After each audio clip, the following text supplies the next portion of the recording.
It is pretty high tech.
Welcome. So happy you guys are all here. Super excited. It's a huge day. So I'm Renee Devereaux. I'm the executive director here at Oregon Rail Heritage Center and Foundation. And we're happy to have you guys here to help us celebrate the grand reopening of this 99-year-old engineering feat right out in front of us, the Brooklyn Turntable. Donors and supporters who have worked so hard to get us to this historic moment. So before we start that, a couple of housekeeping issues. I'm not sure if you noticed, but our bathrooms are not in service.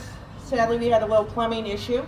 But we do have porta potties out back, and then we have really fancy porta potties on the east side of the building that flush and play music while you're doing your business. So we also have some food trucks out here for snacks, ice cream, and hot dogs. So first, a word of thanks to the people and organizations that have made this happen. These include Doyle McCormick,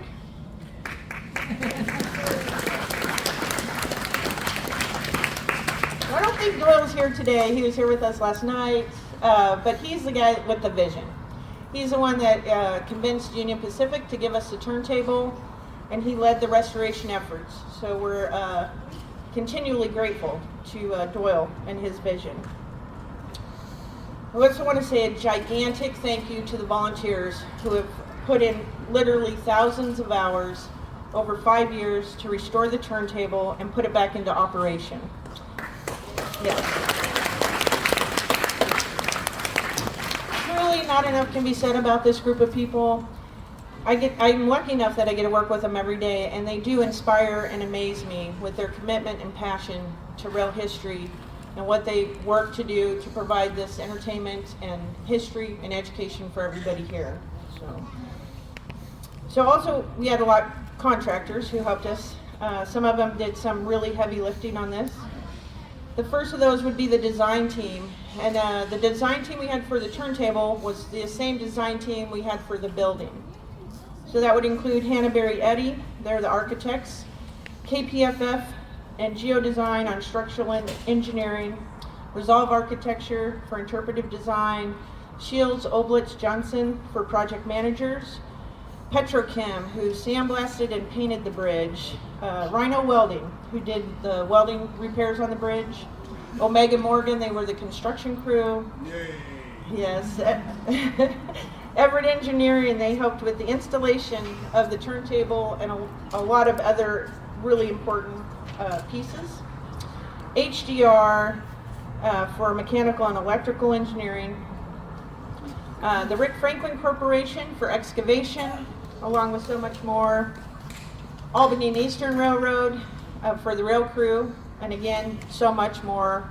Wood Waste Management, City Bark, and Cowlitz Valley Composting for recycling, composting, disposal, grading, so much more. Every one of these companies has been top-notch and has done a stellar job.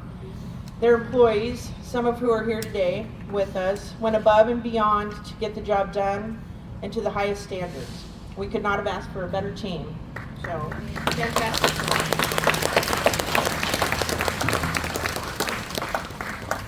We also want to say a thank you to City of Portland. So they've entrusted us to be the caretakers of the 3 giant steam locomotives that were donated to the city back in 1958. We want to thank Todd Lofgren, his boss Adina Long, and her boss, Park Commissioner Dan Ryan. So thank you very much to the City of Portland. Now I'm going to introduce Rick Franklin. Many of you may know or know Rick or know of him and his companies. He's been a huge supporter of the engine house for many, many years. It was Rick and his team that originally took the turntable out of the Brooklyn yard 11 years ago. Rick is the current president of the Oregon Rail Heritage Foundation. So Rick has a can-do attitude. He does everything necessary to get the job done. And he's brought that attitude to the engine house, and specifically to this project. Managing the construction, encouraging and supporting the volunteers, maybe sometimes pushing them a little, but he's always right there beside them, getting the job done, being a true team member. So I'd like to welcome Rick Franklin. He's going to be our next speaker. Yay. Welcome, everyone. We're really excited about having you here today. This is quite an event. It's a significant day for the rail history of Oregon. It's a day that our children and grandchildren will not forget. Bringing the turntable full circle from its first home at Brooklyn Railroad Yard, where it was installed, as Renee said, 99 years ago. I want to take a minute or two, it's not in the program here, I want to take a minute or two to explain to some of you what a turntable does and why they were designed and what they were used for back in the day.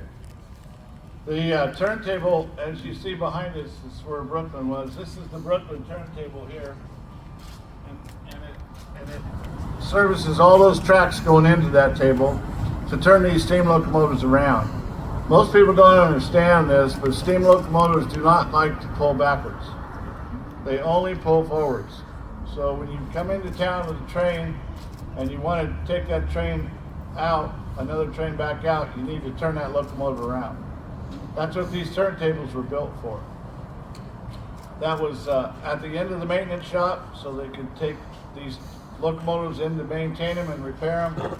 They come back out and they turn them to which track they wanted them to go out on to pull the outbound train. And that's what this table is all about. That's how this works. So this table that you're looking at today, I believe, is the nicest turntable in the world right now.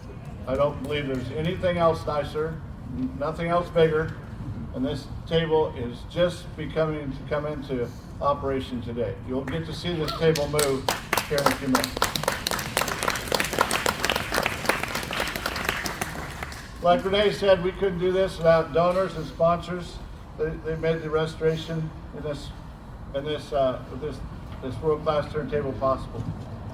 Up to date, this group has raised $4 million for the construction, reconstruction, and the introduction of this table to this center. I want to talk about the people who have done this and helped us some. There's 20 historically minded foundations and trusts who helped fund the project. So that's really an important statement. The reason that we're doing this is for the history of rail service to the children that we have here, to make them understand, have them understand how we got here. We got here through the railroad. And it's really important to understand that. So to name a few of these trusts that helped us with this, the Murdoch Trust. The Murdoch Trust granted us $500,000 for this project. The U.S. Department of Housing and Urban Development granted us $650,000 for this project, thanks to Congressman Earl Blumenauer. Our major donors, over and above that, are Vanessa Estates, Gordon Zimmerman Estates, Candelera Fund, Swindell's Trust, and the Clark Family Trust. Now now we want to really thank those people because that really helped us. They really did. So this next thing I'm going to tell you, this is really cool. This is really cool. 750 individual donors like yourselves have contributed to the amounts of this turntable restoration in the amount from $10 up to $75,000 each, totaling over $750,000. Just you guys. I think that's really cool. This wouldn't have been possible without the volunteers that come here every day and work on this project and work on this turntable and work on this building and work on these locomotives. There's scores of volunteers that have put in thousands and thousands of hours over the last 5 years rebuilding and reinstalling the turntable. So one of those leaders that helped us get to this point obviously is Doyle McCormick. The other volunteers, thank you. The other volunteers that led us and helped us with this team that I led that helped this table come into fruition is Pat Tracy, Dale Burkholz, Phil Barney, and Roger Wolf. Those are our leaders. So a lot of work obviously has been done to get to where we are today. And I'll go through a few of the line items. Design and engineering, as Renee said, securing the permits. Now can you imagine going down to the city of Portland and ask for a permit for a turntable?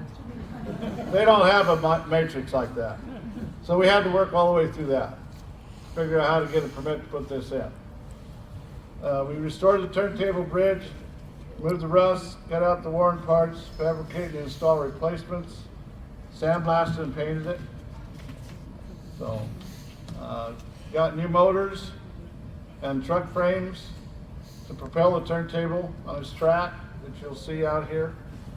Meanwhile, painstakingly restored the pivot that the turntable sits on. It's a giant bearing, and the gears that actually move the table. That's all been rebuilt. It's all new.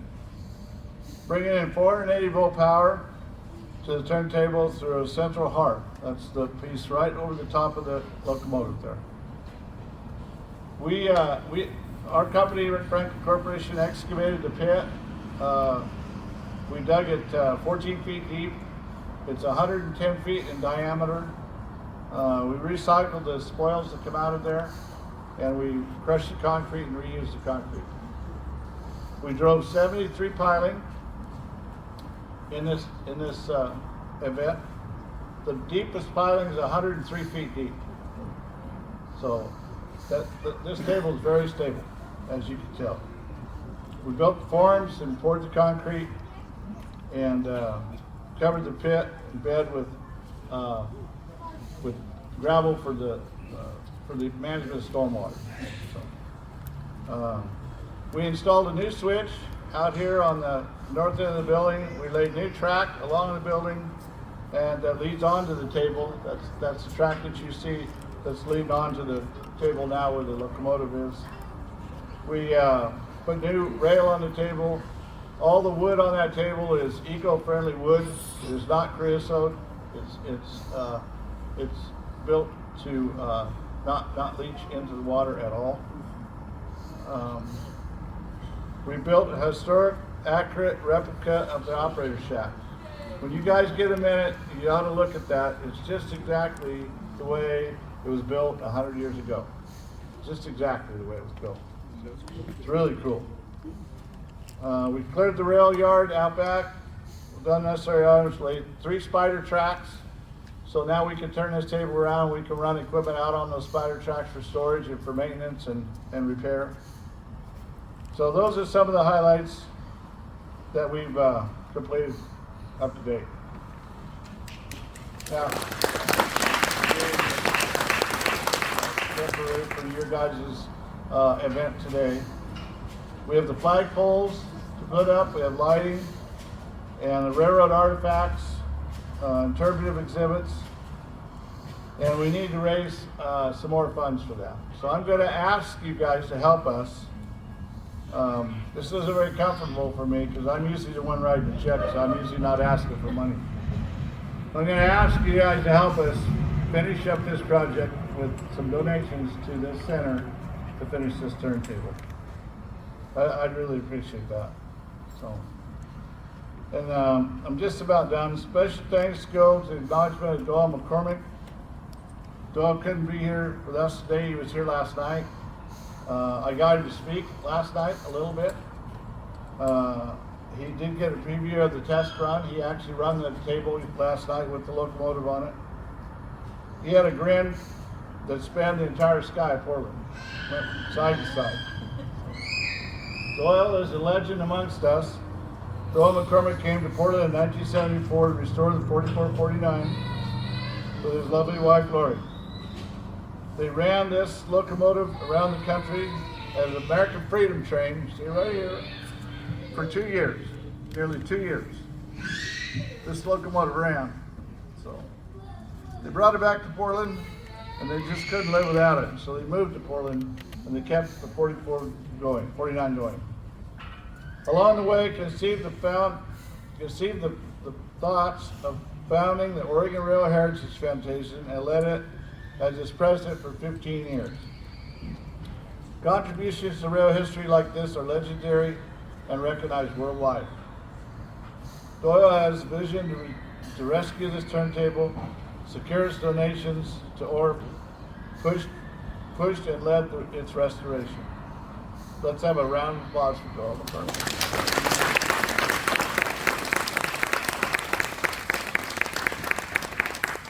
Again, thank you for being here today. I really am proud of this. I think we have another speaker. Okay, thank you very much.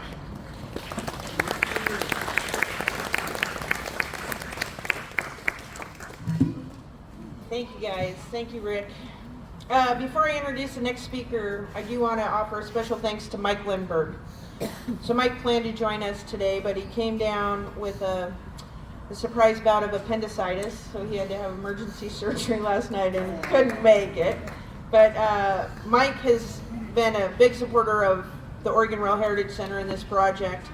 He was the head of our development committee, and he helped raise a lot of funds for the engine house and the turntable.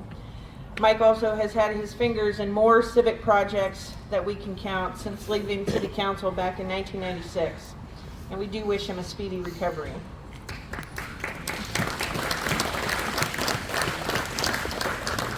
Today we also want to remember one of Mike's successors as park commissioner. It was Nick Fish.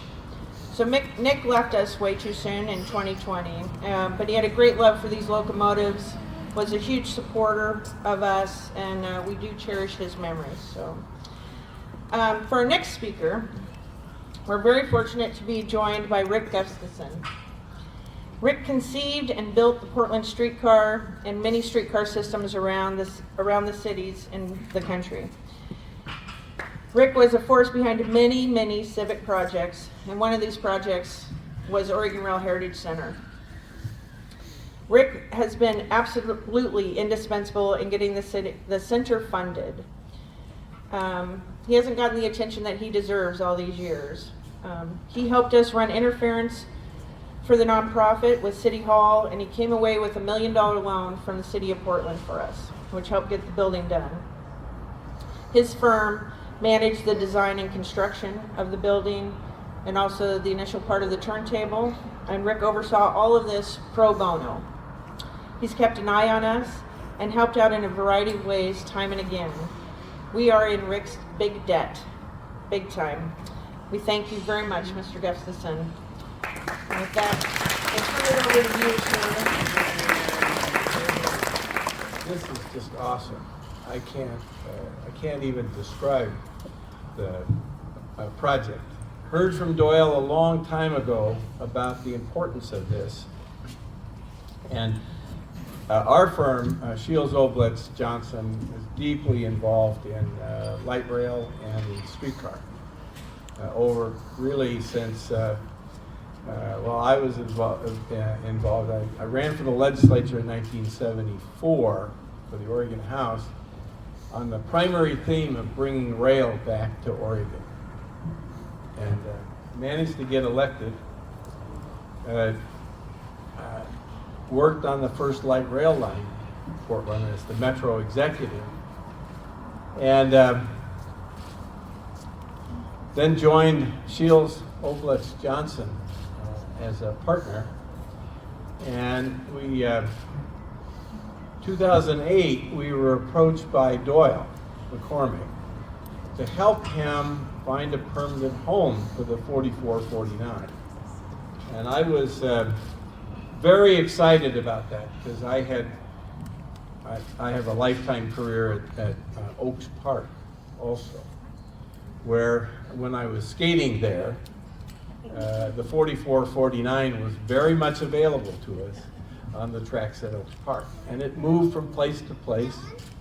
Finally, with the order from Union Pacific, it had to leave Brooklyn Yard. And Doyle had come to us with this challenge, but always, as Doyle does, he had figured out, if you appreciate, it's most of us regard it as impossible to get an option from Union Pacific to buy anything from them, let alone land.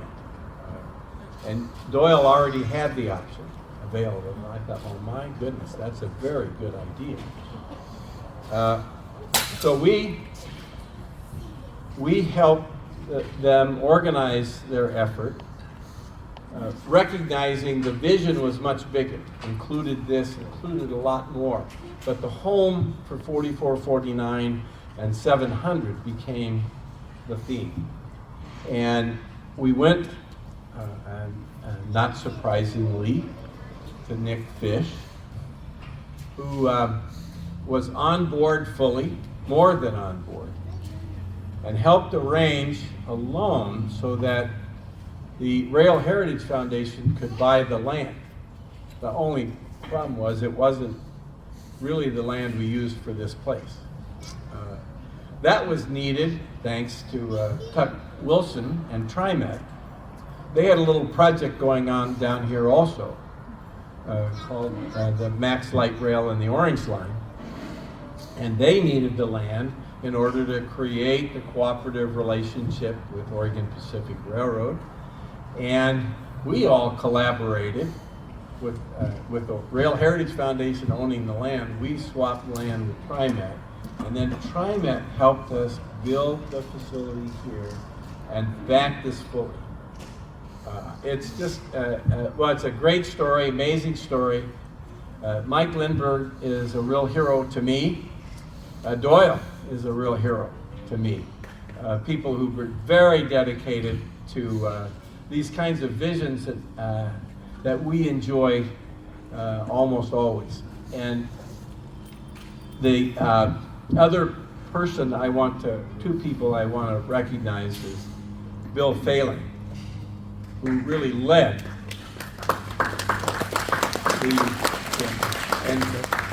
and just to enjoy the joke, Bill and I met in 1973 when he was one of the original board members of the, I forget the name, but it was to essentially restore rail service on First Avenue in Portland. And it was the Railway Nonprofit Corporation formed. And we formed a bond way early in our lives and have continued to work closely together on many projects. Bill's a terrific character and wonderful person. The other one is Kim Knox, who the theory is I retired from SOJ 3 years ago. And Kim is continuing at Shields Oblitz Johnson, is now a partner. She was the one dedicated to building this facility, dedicated to working with the Rail Heritage Foundation. Has just done a fabulous job. Wonderful person, and she deserves a lot of it.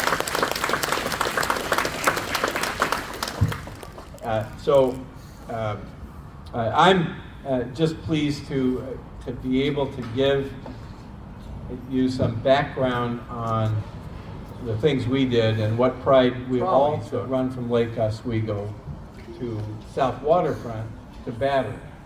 And we are within days of putting the 514 Council Crest replica car back on its trucks, so we can start running on the right-of-way the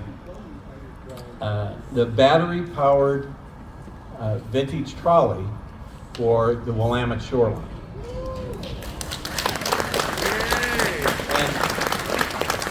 And the last thing I tell you is about Congressman Blumenauer.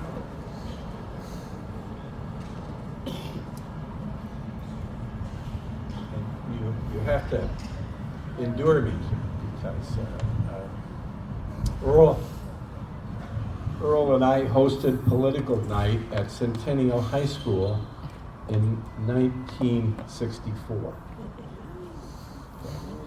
And Earl ran for the legislature in 1972, and I ran for the legislature in 1974. And obviously, and he actually created the first, he sponsored a bill as a freshman legislator in 1973 to create the Oregon Department of Transportation. It was the first one created in the United States, recognizing that we were more than highways. And that vision has carried over, let's think, is that 59 years? 50? Yes. Oh, 50, thank you for adding. It's getting, each day it gets more difficult to figure out what capacity you actually have. But Earl provided a grant to help complete the project here. And he also provided a grant to us on the Willamette shoreline, and let's enjoy the joke. In 1987, Earl led the effort by the city to buy the Willamette shoreline. And in last year, Earl got a $4 million grant to rebuild the shoreline so that it can be available to us for the next 20 to 30 years. So Congressman Blumenauer is a hero and very, very important and very involved in transportation and rail projects. So I'm pleased to have the opportunity to share with you. Enjoy your project, and thank you so much for all the dedication you've shown. It's essential. Bye.